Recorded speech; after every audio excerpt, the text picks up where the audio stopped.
और तीसरा कहा परया श्रद्धया, ये कोई जबरदस्ती खींच खींच के डाला जा रहा है तो फिर वो भी थोड़े दिन में मतलब उससे आदमी उकता जाता है। फिर जबरदस्ती जो काम किए जाते हैं ना, तो मैंने पिछली बार 5 दर्शन याद करवाए थे कुछ ब्रह्मचारियों से, कर तो दिए उन्होंने और मेरे को खुद लगना पड़ा लगभग 20 दिन महीना, और उनको सुबह से शाम तक बिठा के रखती थी, याद करवाती थी। फिर उन्होंने याद तो कर दिया, लेकिन ऐसे किया कि मतलब कल परीक्षा है तो बोले जी बस कल का दिन और बचा है, उसके बाद तो पता नहीं जैसे जन्नत मिल जाएगी। और उसके बाद देखा नहीं उन सूत्रों को, उनमें से कुछ नहीं तो आधे तो भूल भी गई। फिर तो याद तो किया था, लेकिन कैसे याद किया था, बोझ समझ करके। तो फिर वो याद भी करेंगे तो फिर भूल जाएंगे, और जो याद करने का पुरुषार्थ है वो भक्ति नहीं बन पाएगा, फिर उसमें फिर नेगेटिव एनर्जी मिक्स हो जाएगी, तो वो सुखदायी नहीं होगा फिर हमारे लिए। इसलिए करना है वो सगुण साकार की उपासना। ये सगुण साकार ये श्लोक याद करना भी, लेकिन इसको कैसे करना है, परया श्रद्धया उपेतः, परम श्रद्धा से युक्त होकर के करना है। कि ये कोई पिछले जन्मों का कोई पुण्य कर्माशय रहा होगा जो आज आकर के अपना फल दे रहा है, कि मैं ऐसी जगह पर पहुंच गया कि जहां विद्या को गौरव दिया जाता है। ऐसे लोगों के पास भगवान ने भेज दिया जो अपनी तरफ से मेरी सहायता कर रहे हैं। मुझे नहीं कहना पड़ा कि जी मेरे याद करवा दो, मेरी थोड़ी सहायता कर दो, बल्कि वो खुद ही कह रहे हैं कि याद करो। तो ये जरूर कोई पिछले जन्मों का पुण्य उदय हो गया है मेरा। इस भाव से जब करेंगे तो वो ही काम आपका क्या हो जाएगा, भक्ति बन जाएगा, फिर सगुण साकार उपासना बन जाएगा फिर वो, और वो बहुत आनंद देने वाला होगा, और उसको आप कभी जीवन भर भूलेंगे नहीं। तो दोनों में कितना अंतर है, भक्ति पूर्वक करना और बर्डन समझ के करना। तो ये बहुत ही काम की चीजें बताई हैं अध्याय की शुरुआत में ही भगवान ने। मयि मन आवेश्य नित्य युक्त और परया श्रद्धया उपेत। और इसको श्रेष्ठ क्यों बताया, उससे भी ज्यादा श्रेष्ठ क्यों बताया इसको, क्योंकि अब ये बहुत आसानी से उसमें प्रवेश कर जाएगा। जिस व्यक्ति को समुद्र में तैरना आ गया, वो व्यक्ति स्विमिंग पूल में कितनी आसानी से तैर लेगा। उसको कोई जोर पड़ेगा समुद्र में तैरने वाले को, कुछ भी जोर नहीं पड़ेगा। समुद्र तो इतना विराट है, स्विमिंग पूल तो बहुत छोटा है उसके सामने। तो इस संसार में जिसको सगुण साकार की उपासना करनी आ गई, तो वो एकांत में बैठ करके क्यों नहीं उससे युक्त हो पाएगा, वो तो बहुत आसानी से युक्त हो जाएगा। क्योंकि ज्यादा दिक्कत किस में है, बाहर लोगों के साथ व्यवहार करते हुए उसके साथ युक्त होना, उसको पहचानना, उसको अनुभव करना। क्योंकि बाहर तो तरह तरह के स्वभाव मिलेंगे, तरह तरह के संस्कार मिलेंगे, तरह तरह का वो लोग हमारे साथ बिहेव करेंगे, और उसमें उसको पहचानना और श्रद्धा से युक्त रहना, उसको भी अपनी भक्ति मानना, ये महाकठिन कार्य है। सगुण साकार की उपासना कोई सरल कार्य नहीं है, बहुत कठिन। तो जिसको इसमें तैरना आ गया, इस संसार में, इस भवसागर को जिसने पार कर लिया, उसको एकांत में ध्यान लगाना वो तो बहुत फिर उसके लिए सरल हो जाएगा।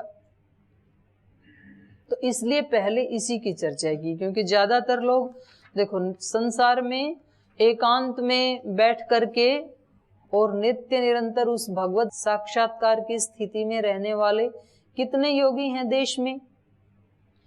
130 करोड़ की यदि हम जनसंख्या माने भारत की, तो 130 करोड़ में से ऐसे वाले योगी कितने होंगे जो एकांत में भी रहते हैं और उससे युक्त रहते हैं, उनकी बात कर रही हूं। कितने प्रतिशत होंगे 130 करोड़ में से? 1% तो बहुत होता है, 1% भी नहीं, गिने चुने हैं, उंगलियों पे गिन लो आप। और सगुण साकार इस वाले जगत के व्यवहारों को निभाने वाले कितने लोग हैं? सारे ही हैं। तो वो तो 99.99 है, वो तो 0.1 मिलेंगे आपको मुश्किल से। तो इसको ज्यादा अच्छे से समझना बहुत जरूरी है, क्योंकि ज्यादा लोगों को तो इस रास्ते से उसको प्राप्त सबको करना है। हर आत्मा चाहती है कि मेरे को शाश्वत शांति मिले, हर आत्मा की डिमांड है। तो फिर हर आत्मा को मिलने के लिए फिर भगवान ने कहा कि ये वाला जो रास्ता है ये इसको मैं ज्यादा ठीक मानता हूं, क्योंकि जिसमें बहुत लोगों को आनंद मिले ऐसा उपाय तो भगवान को पहले बताना पड़ेगा ना। इसलिए यहाँ पर सगुण साकार वाले को पहले लिया और निर्गुण निराकार वाली उपासना को बाद में लिया। और सरल नहीं है वो भी, उसका आज सुन लो, उसके बारे में आज बताएंगे। तो उस दिन हमने पढ़ा था सगुण साकार, आगे बता रहे हैं आज।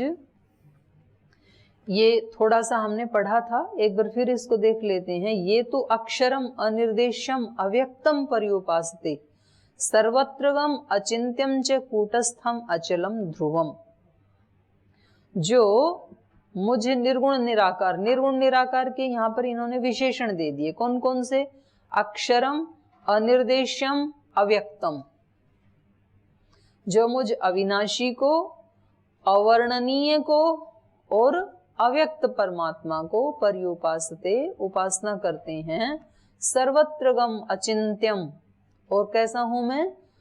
सर्वत्रगम, सर्वव्यापक, सब जगह गया हुआ। अचिंत्यम, जिसका चिंतन नहीं किया जा सकता है। कूटस्थम, अचलम, ध्रुवम, सब ईश्वर के विशेषण है, निराकार के विशेषण है। ऐसे मुझ निर्गुण निराकार को जो उपासना करना चाहते हैं उनके लिए क्या शर्तें हैं, अब उनकी सुन लीजिए। संनियम्येन्द्रिय ग्रामं सर्वत्र समबुद्धयः ते प्राप्नुवन्ति मामेव सर्वभूतहिते रताः। संनियम्य इंद्रिय ग्रामम, इंद्रिय ग्राम को अर्थात इंद्रियों के समूह को संनियम्य, वश में करके। उनकी शर्त क्या क्या है? इंद्रियों को वश में करके और सर्वत्र समबुद्धय, सब जगह समबुद्धि करके, समदर्शी बन करके। और तीसरा ते प्राप्नुवन्ति मामेव सर्वभूत हिते रता। तीसरा सर्वभूत हिते रता, सब भूतों के हित में लगे हुए। तो ये तीन इनकी बता दी, तीन उनकी बताई थी, सगुण साकार की, निर्गुण निराकार की भी तीन शर्त बता दी। इंद्रिय ग्रामम संनियम्य, दूसरा सर्वत्र समबुद्धय, तीसरा सर्वभूत हिते रता। तो ये तीन इसकी शर्तें। ये तो उससे भी ज्यादा कठिन है। अगले ही श्लोक में बताया कि ये इतना करना ये कोई सरल नहीं है। देखो 5वां श्लोक देखो। क्लेशोधिकतरम तेषाम अव्यक्तासक्त चेतसाम अव्यक्ता ही गतिर्दुःखम देहवद्भि अवाप्यते। क्लेश अधिकतरः, अधिक, अधिकतर, अधिकतम। तो कह रहे हैं सगुण साकार की उपासना करने वाले लोगों के जीवन में जो क्लेश आते हैं, जो कष्ट आते हैं, जो बाधाएं आती हैं, उससे भी अधिक, अधिक नहीं अधिकतर, माने उनसे भी ज्यादा। तो उनके कष्ट, इनके क्लेश कैसे हैं? अधिकतर तेषाम, इनके क्लेश तो उनसे भी ज्यादा हैं। उनके क्लेश कैसे हैं, कष्ट कैसे हैं? अधिक। किनके? सगुण साकार। एक है सामान्य मनुष्य जो जैसा मन में आया वैसा व्यवहार कर रहे हैं, तो उनके कष्ट कम हैं। एक ऐसे हैं कि जो सारे काम कैसे कर रहे हैं? भक्ति पूर्वक, सगुण साकार की भक्ति मान करके, तो इन लोगों के कष्ट कैसे हैं? उन लोगों से, सामान्य लोगों से अधिक। और जो सगुण साकार के साथ साथ निर्गुण निराकार की भी उपासना में लगे हुए हैं, उनके कष्ट कैसे हैं? अधिकतर। तो बढ़ते जा रहे हैं ना। और व्यक्ति इस मार्ग में चलता किस लिए है? कष्ट कम हो। और होता है उल्टा। जो व्यक्ति अच्छा बनने की कोशिश करेगा उसके कष्ट कम होंगे कि ज्यादा? तो फिर अच्छा बनना ही क्यों है? क्योंकि कष्ट से बचने के लिए तो अच्छे राह पे चल रहे हैं, और अच्छी राह पे चलने वालों के कष्ट उससे भी ज्यादा होते हैं। तो फिर क्यों चलें? तो ये तो सबके सामने ये प्रश्न होता है। तो आप ही बताओ क्यों चलें? फिर आप ही चल रहे हो। हाँ जी बताओ। परीक्षा लिया जाता है ना, अगर इस परीक्षा में पास हो जाएगा तो बस शाश्वत सुख मिलेगा। परीक्षा देनी क्यों? जब इतने कष्ट हैं तो क्या परीक्षा में रखा है फिर? हर वाली तो परीक्षा है जीवन में ना, परीक्षा के बिना तो नहीं होगा। मेरा तो वही प्रश्न ना, परीक्षा देनी क्यों? जब बिना परीक्षा दिए सुख चैन से बैठे हैं तो क्यों परीक्षा देनी? उसमें सुख, शाश्वत सुख तो नहीं मिलेगा ना, सुख दुख मिलेगा उसमें। और इसमें इस परीक्षा में एक बार पास हो जाए तो बस। और कोई उत्तर? इनका तो हो गया। जब इस मार्ग पे चलने से कष्ट ही मिलते हैं, अधिक कष्ट, अधिकतर कष्ट, जितना आगे बढ़े वो कष्ट को आगे बढ़ा रहे हैं। कह रहे आप सामान्य जीवन जियो, सामान्य कष्ट। आप आध्यात्मिक जीवन जियो, सगुण साकार की उपासना करते हुए जीवन जियो तो अधिक कष्ट।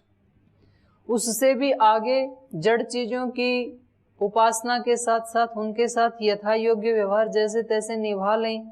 फिर आप चेतन के बारे में भी जानना चाहते हैं तो कष्ट कैसे? अधिकतर। और फिर ब्रह्म को जानना चाहें तो अधिकतम। तो ये तो कैटेगरी बढ़ती जा रही है। तो ऐसे ब्रह्म का करेंगे क्या फिर? तो हम क्यों चलें आध्यात्मिक मार्ग पे? और कौन बताएगा? आध्यात्मिक मार्ग पे चलना तो खतरों से खाली नहीं, ये तो शास्त्र ही बता रहा है, तो क्यों चलें? और सब लोग ऐसे ही इसीलिए नहीं चलते हैं।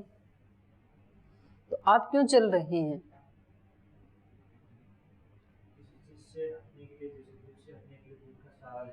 हाँ, तो चले तो इसलिए थे कि दुख से हटेंगे, और यहां तो दुख और ज्यादा।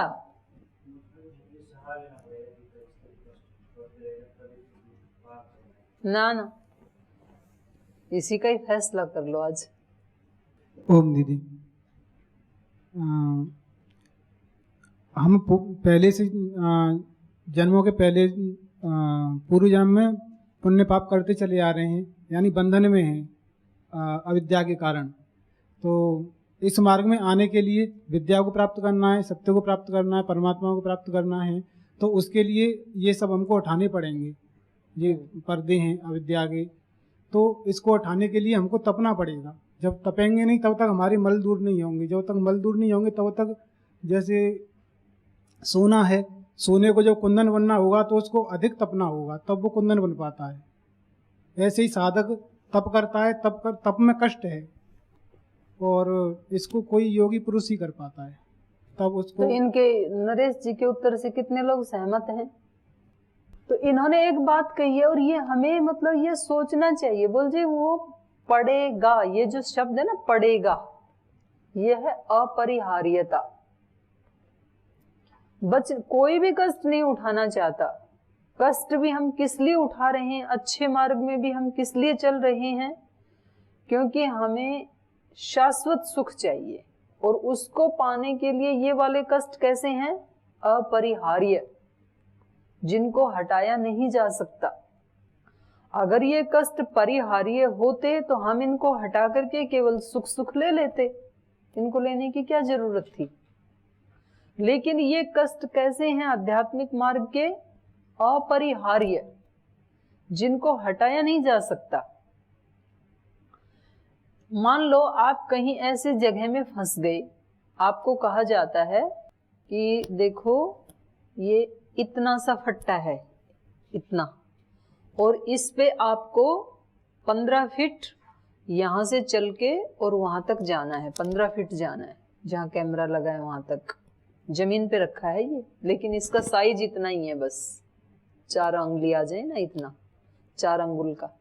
और आपको इस पे 15 फीट चल के जाना है।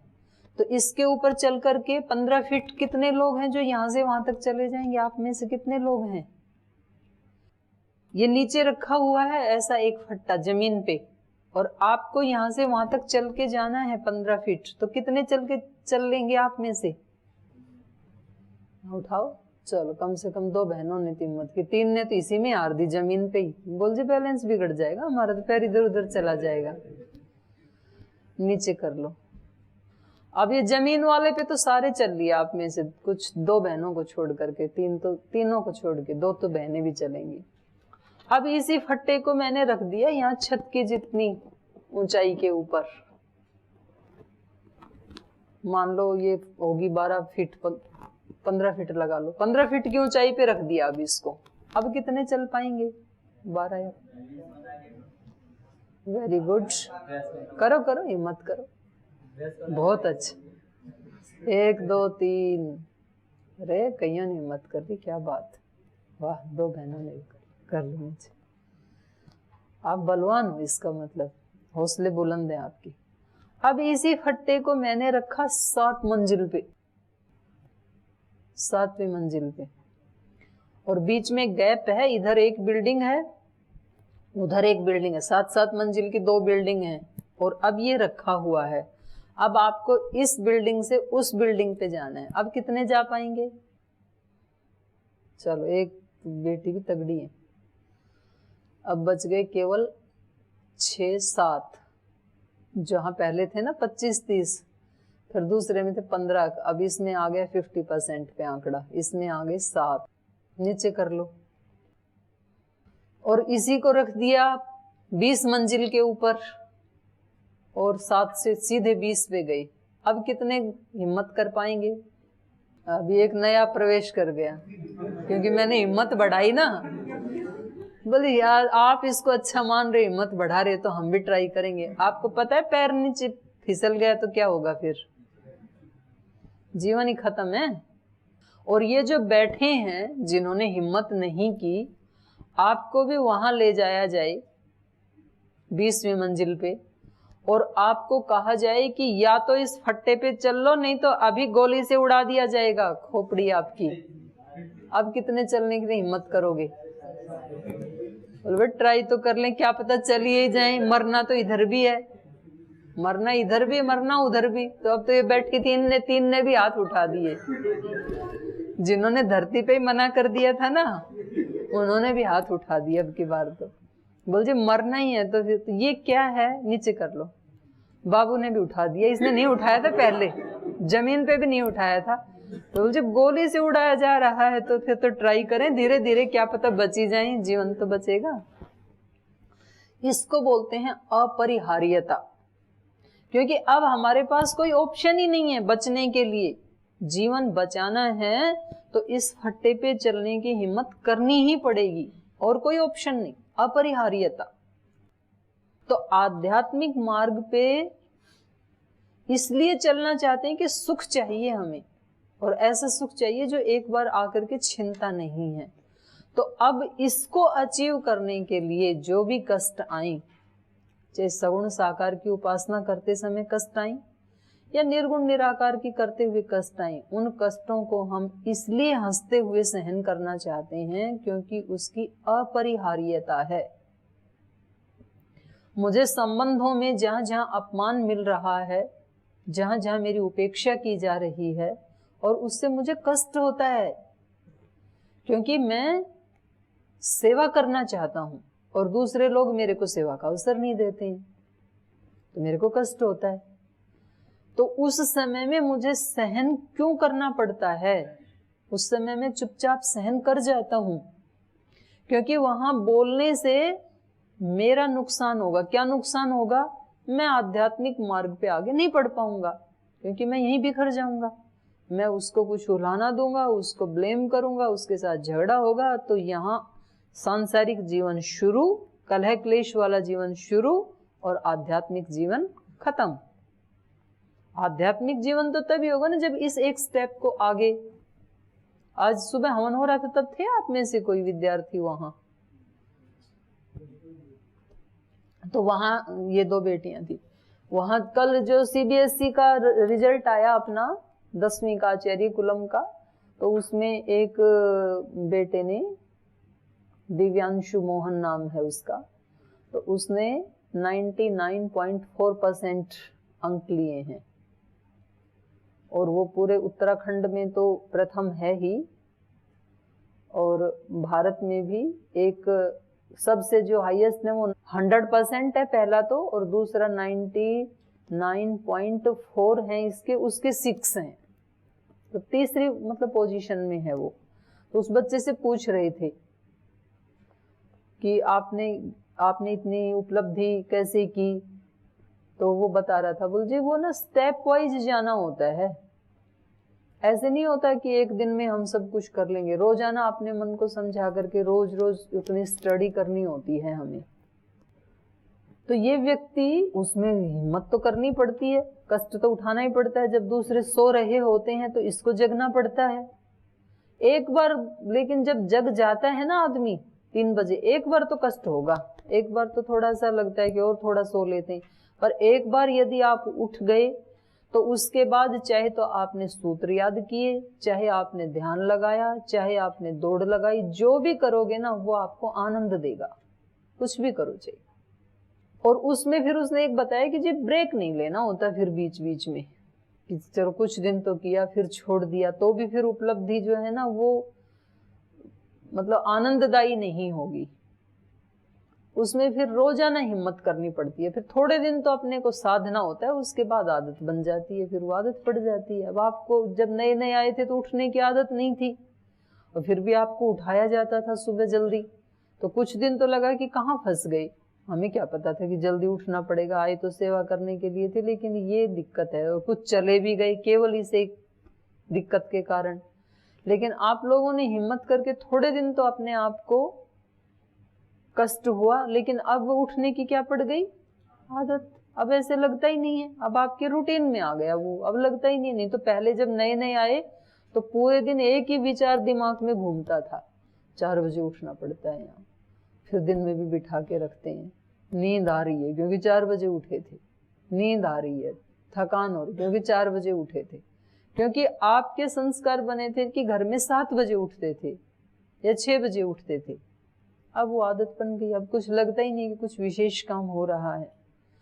तो ऐसे ही इस साधक को भी जब ये एक चीज को क्रॉस कर जाते तो इसको हिम्मत आती है और फिर रूटीन हो जाती है।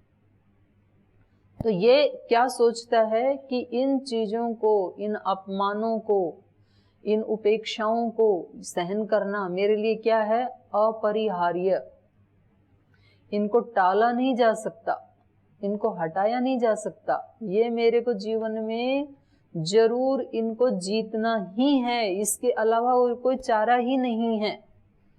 कब तक मैं इधर से बचूंगा तो उधर कोई आएगा अपमान करने वाला, इधर इनकी शिकायत करूंगा, इनके ऊपर डांट पड़ेगी, कल कोई और कर देगा, तो मेरा तो परमानेंट इलाज तो नहीं ना हुआ। परमानेंट इलाज क्या है, मैंने अपने ही मन को इतना मजबूत बना दिया कि कोई करता भी है तो मैं उसको लेता नहीं हूं, महात्मा बुद्ध की तरह से। तो ये मेरे लिए क्या हो गया, एक शाश्वत इलाज हो गया। अब करने वाले हजारों मिले या लाखों मिले या करोड़ों मिले, लेकिन मैंने अपने मन को, अपने इंद्रियों को कैसे बना लिया, जिन पे कोई प्रभाव ही नहीं पड़ता है। तो इसलिए ये साधक कष्ट सहन करता है। मैंने पूछा ना भाई इस रास्ते पे फिर चलते ही क्यों है जब इतने कष्ट हैं, क्योंकि उपलब्धि भी तो उतनी ही ज्यादा रसवती है। कितना व्यक्ति को आत्मसंतुष्टि मिलती है, बाहर की उपलब्धियां ही कितना ज्यादा सुख देने वाली हैं। जिस बच्चे को अभी 99.4% नंबर आए, तो जिन रातों में जग जग के वो पढ़ा, जो उसने कष्ट उठाया, वो सारे कष्ट तो एक पल में हट गए। जब कल पूरे आचार्य कुलम में, पूरे देश में, पूरे अपने संगठन में, परिवार में जब उस बच्चे को सब आशीष दे रहे हैं, तो कितनी पॉजिटिव एनर्जी उसके पास इकट्ठी हो गई और उसको कितना अच्छा लग रहा है। तो वो रातों को उठ उठ के पढ़ना, वो जो कष्ट था, वो कष्ट अब इस सुख के सामने कैसा हो गया। तिनके के समान हो गया।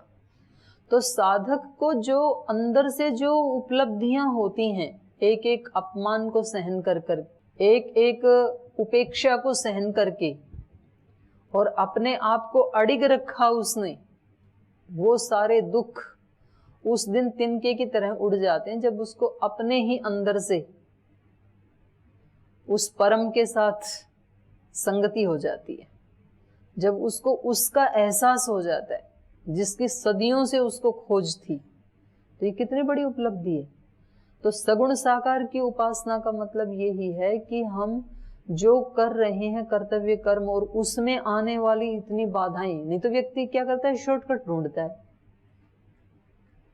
कि जी ये हमारे से नहीं निभाई जाएंगे, हमें तो ये सब पढ़ाई उढ़ाई छोड़ करके हमें तो वहां जाके गुफा में रहना है, जंगल में रहना है, हिमालय में रहना है। रह तो जाओगे फिर कच्चे रह जाओगे वहां। तो इससे मुंह मोड़ना या इसको नेग्लेक्ट करना ये उपाय नहीं है। उपाय तो यही है कि आप इतनी एनर्जी गेन करें और फिर इनको निभाना सीखें। तो इसको निभाना सीखने के लिए अब जहां आप रह रहे हैं जिस आश्रम में, ये मध्यम स्थान है। बिल्कुल नीचे चले जाएंगे तो भी उखड़ जाएंगे, क्योंकि वहां तो इतनी तो एनर्जी है नहीं हमारे अंदर।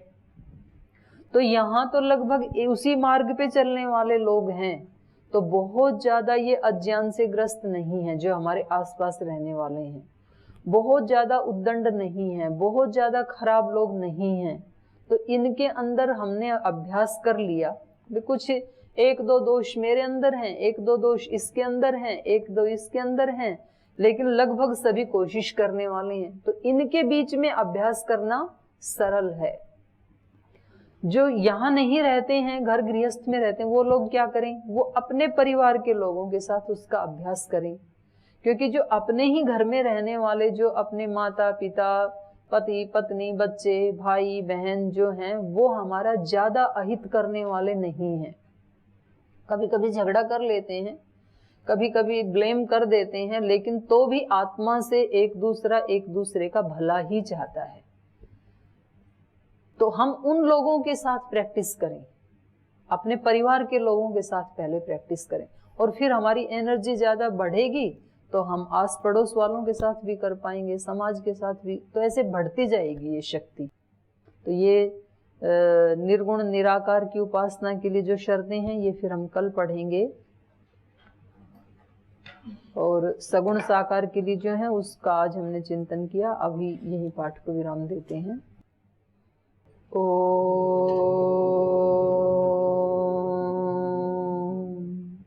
शांति शांति शांति। श्री गुरुभ्यो नमः।